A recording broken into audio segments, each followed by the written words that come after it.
La atresia intestinal es una malformación congénita que se desarrolla cuando faltan o están bloqueadas algunas partes del intestino. Sin embargo, estas se dan en cualquier parte del tubo digestivo, específicamente el esófago es de los sitios más comunes. Y es por eso que dependiendo del lugar donde se presente la atresia, esta va a recibir varios nombres. Por ejemplo, en el esófago se le denomina atresia esofágica. Y generalmente estas patologías se descubren pues cuando el bebé al momento de la alimentación, él regurgita la comida y pues hacen que sospechar a los padres de que pues, hay un problema. Hablando en general de las atresia intestinales, estas son incompatibles con la vida si no se tratan con intervención quirúrgica. Con respecto a las manifestaciones clínicas, va a haber una notable inflamación de la parte superior del abdomen y también el bebé va a presentar lo que es vómito temprano y va a ser constante y en grandes cantidades. Además, el vómito puede ser de color verdoso debido al exceso de bilis que pues este presenta. Y como había mencionado, el vómito puede ser continuo a pesar de que pues no se le haya dado alimentación al bebé durante varias horas. Con respecto al ano imperforado, es la forma de atresia intestinal más frecuente y esta se debe al fracaso de la involución del diafragma cloacal. En este, el recto puede terminar en una bolsa ciega que no se conecta con el colon. O bien puede tener aberturas hacia la uretra, la vejiga, hacia el pene en el caso de los niños o hacia la vagina en el caso de las niñas. Aparte de las manifestaciones clínicas comunes como lo que es la distensión abdominal, tenemos que tener en cuenta que el bebé no va a hacer las primeras deposiciones a partir de las 24 y 48 horas después del nacimiento, lo cual es un signo de alarma. Con respecto a la estenosis, en general, esta va a ser la forma incompleta de la atresia intestinal, en la que el calibre de la luz va a estar muy reducido debido al engrosamiento fibroso de la pared.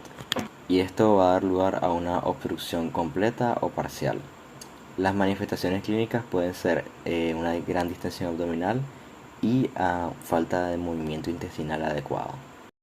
En el onfalocele, los órganos intestinales se protruyen hacia afuera del abdomen a través de la base del cordón umbilical y estos quedan recubiertos por una membrana delgada.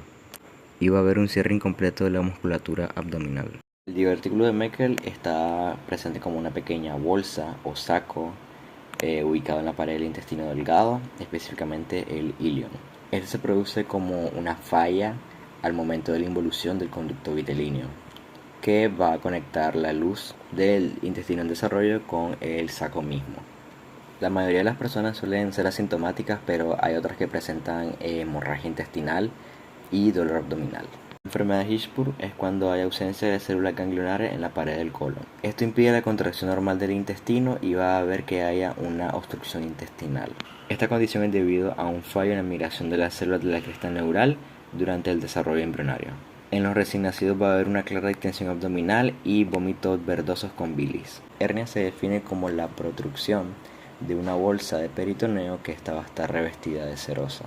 Esta se da cuando hay cualquier debilidad o hay un defecto en la pared de la cavidad peritoneal. También se le denomina saco herniario. La adherencia es una obstrucción que puede ser causada por ya sea procedimientos quirúrgicos, infecciones o incluso inflamación del peritoneo. Por ejemplo, tenemos lo que es la endometriosis que puede causarla. De ahí se van a adherir los segmentos intestinales, la pared abdominal y la zona quirúrgica donde se trabajó. Estos tipos de puentes van a crear asas cerradas de las cuales pueden deslizarse otras vísceras diferentes y quedar atrapadas. El vólvulo se trata de un giro completo de una asa intestinal sobre su propia base. Este giro puede comprometer el suministro de sangre del intestino afectado y lo más comúnmente afectado es el colon sigmoide. La introspección es cuando un segmento del intestino es empujado por una onda peristáltica y este queda atrapado en un segmento inmediatamente distal. Y entonces el segmento invaginado es empujado nuevamente por el peristaltismo. y cuando pasa esto se lleva consigo el mesenterio, es decir, lo arrastra. La mayor parte está irrigada por arterias celíacas, mesentérica superior y mesentérica inferior. La superior e inferior se ramifican en arcadas mesentéricas. Estas hacen interconexiones hacia otras arterias que hacen posible que se dé una tolerancia a la pérdida lenta y progresiva del riego sanguíneo de una arteria. Las causas más importantes de la isquemia son aterosclerosis, aneurisma de aorta, embolias y vasculitis. Esto puede provocar diversos tipos de infarto, ya sea parietal de la mucosa y transparietal de la submucosa. Hay que tomar en cuenta que el factor de riesgo más importante es la trombosis.